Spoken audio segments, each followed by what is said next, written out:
Well, let's bring in our guests. We have in the studio Mr. Idris Mohammed, the former Managing Director, Kaduna Electricity Distribution Company. Thank you very much for joining us, Mr. Mohammed. Thank you for having me, Ruth. Glad to have you. If you look at the situation across states, we've seen from this kind of report and the background report we saw earlier, there are diverse means of this energy, alternative energy sources. Would you say from your perspective now that states are exploring or harnessing this vast potential the nation is blessed with? Thank you, Ruth. I would like to start the discussion by thanking our President Bola Ahmed Tinubu for being in charge of the crisis that we have in Nigeria's power sector. The frequency of the system collapse in the country made the president to develop personal interest in ensuring that anything to do to avoid system collapse is achieved. And therefore, when a part of Nigeria, the entire northern Nigeria, 17 states, were in darkness due to system collapse, it took the personal intervention of President Bola Ahmed Tinubu through the Honorable Minister of Power to ensure that reliable power supply is restored to northern Nigeria. And that was a disaster waiting to happen. The option is obvious. If the other source of generating power, which is gas majorly and hydro, is having issues, the other option that is available is renewable energy. By renewable energy, we refer to solar, wind, waste to power, and then hydro and biofuel. But let me say that the experiment to actually make a major breakthrough in this regard is already in the Ministry of Power. There is a pilot scheme at the moment that was started many years ago in Katsina. That's Nigeria's biggest one-point renewable energy project at Lambarimi. That project is currently ongoing, and the Minister of Power is dedicated to ensure the completion of that project. And in order to make that project in Lambarimi to become a model renewable energy project, they introduced a hybrid. A hybrid means a combination of two sources. That is the solar and the wind. The solar will complement the wind, and then the wind will complement the solar in order to bring about the efficiency of that project. Now, if, like the Honorable Minister of Power is desirous of ensuring that that project is completed on time, that will be a major breakthrough for renewable energy projects in Nigeria. In one point, you have 10 megawatts of solar, and the other one, you have 10 megawatts of wind. If that 20 megawatts is achieved from one point, and then it is replicated in the same area, for instance, Katsina State, I am aware, is making serious effort to complement the federal government's effort. It's good, Mr. Mohammed, you just mentioned Katsina State, because I'd like you to weigh in on the capacity of states to explore. We're seeing the mini-grids and off-grids alternative technologies, but is that enough, really, when you look at the capacities of the states? By and large, it all depends on the interests of the state government.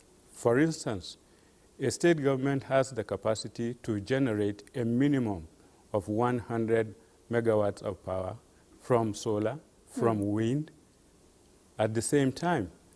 But right now that it is obvious Because of the grid instability and no explanation whatsoever, I hope that the lessons would be taken seriously by state government.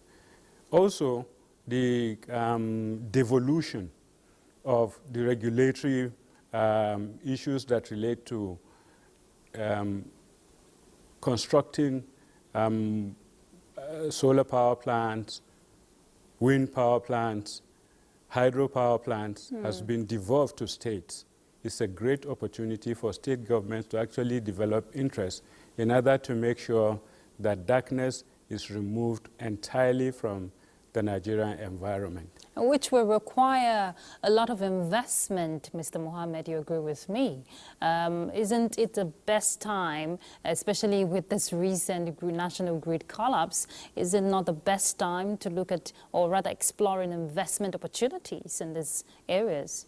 Yes, incidentally, the investment has a support of the energy transition agenda of the global community.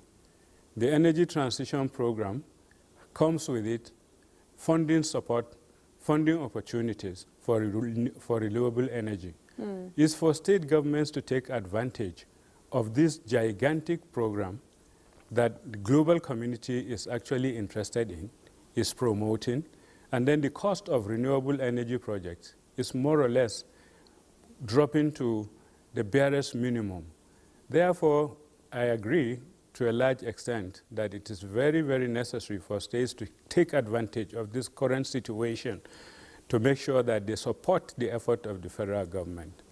To support the effort of the federal government, like what you have read or what you have broadcasted that is currently taking place in Kano, should also be the same for all the states in Nigeria, especially in the coastal regions also.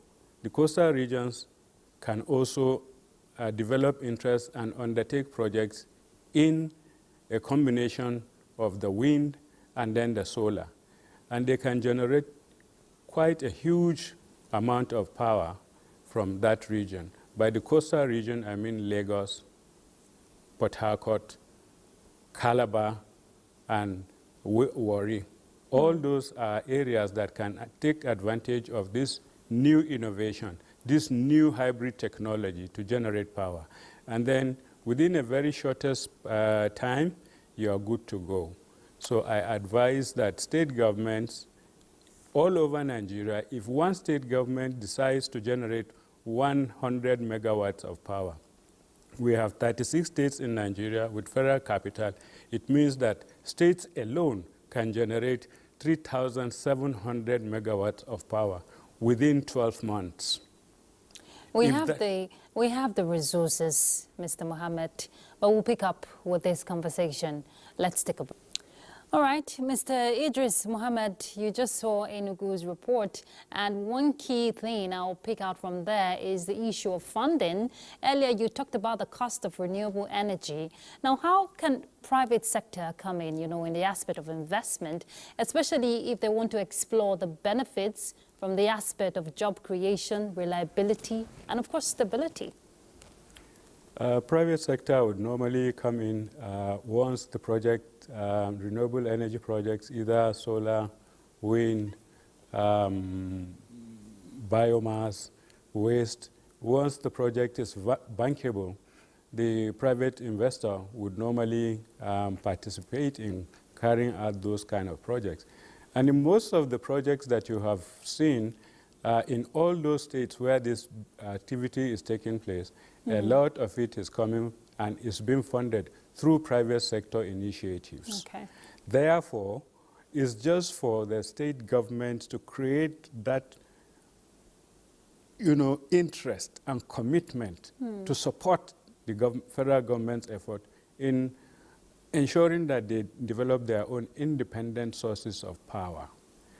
Because they don't have any reason whatsoever to lack funds, because for sure, private investors are knocking on the doors of state governments for looking for bankable projects. And a lot of these renewable energy projects, are really hot and desirous, and then funding is available.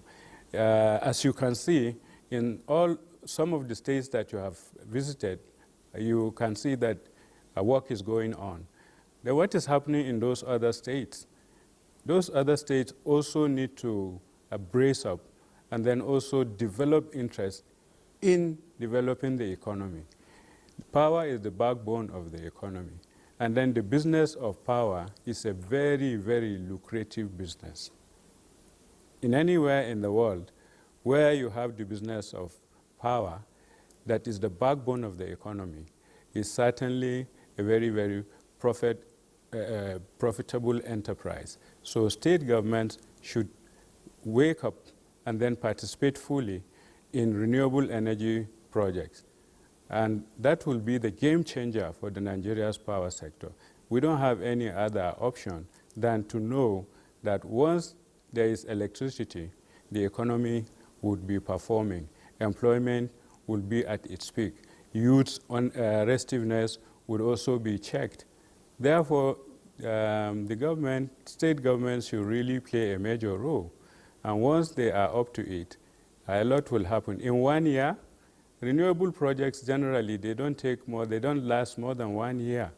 So if each state government, like I was saying before, will generate 1,000 megawatt, it means that for the 36 and 1 federal capital, which means that states have the capacity to generate 3,700 megawatts from 1 point.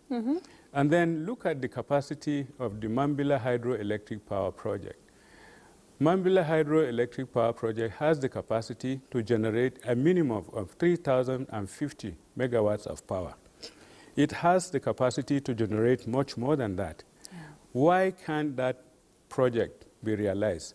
Northern state governments should come up, team up, and then make sure that Mambila hydropower project is realized. The federal government has tried to develop that project, but little has been achieved. Now that a whole region, the whole northern Nigeria will be in darkness for days, and then it will take the intervention of Mr. President to restore power supply, it means that the government in that region must really think twice. And they have no option than to embrace and complete Mambila hydropower project, and then also try to develop the solar for to develop 100 megawatts of solar for each state. That would be like 1,700. And to have over 4,000 megawatts coming out from northern Nigeria, it means the boom is yet to come. Mr. Mohammed, just very briefly now, of course, these alternative energy source is looking promising, but affordability and accessibility could be a challenge. At the moment, if you look at the tariff structure is such that it is customer sensitive. And because it is customer sensitive, and then the government is actually very interested in ensuring that the customer is protected, I think that that will be an issue that will not in any way stop or jeopardize the business of power. Renewable energy is the way to go. There's no two way about it. It's a game changer. And now that it's obvious that the grid is having challenges, we cannot continue to remain in darkness, but rather to embrace the renewable energy option. Wind, solar, waste, hydro, and a lot of other. Coal. Nigeria's coal is one of the best coal in the world. It's clean. It's called coking coal. The coking coal is found in Nigeria, and it's only in Nigeria that you have that coking coal. Therefore, the fact that it is the cleanest quality of coal, it means that you can generate power from coal. And well, is that being explored?